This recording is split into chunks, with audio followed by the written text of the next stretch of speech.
মাই god, মোস্তাফিজের জাদুকরি কাটার slower bowling দেখে gallery থেকে মোস্তাফিজের উদ্দেশ্যে একই কাণ্ড করলেন প্রীতি জিন্তা, যা দেখে অবাক সবাই। দর্শক, আইপিএলের 17তম আসরের 49তম ম্যাচে মুখোমুখি হয়েছিল চেন্নাই সুপার কিংস ও পাঞ্জাব কিংস।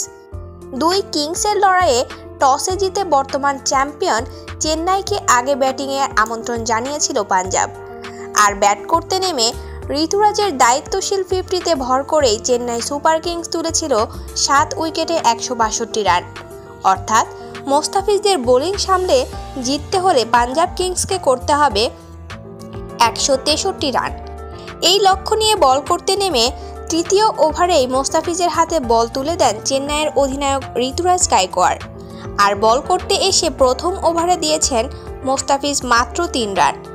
এরপর মোস্তাফিজ পঞ্চম ওভারে দিয়ে এসেছেন 9 রান, যা দেখে গ্যালারি থেকে মুগ্ধ হয়েছেন প্রীতি জিন্তা। তাই তো গ্যালারি থেকে মোস্তাফিজের উদ্দেশ্যে হাততালি দিয়ে লাফিয়ে উঠে মোস্তাফিজকে উৎসাহ দিয়েছিলেন প্রীতি জিন্তা।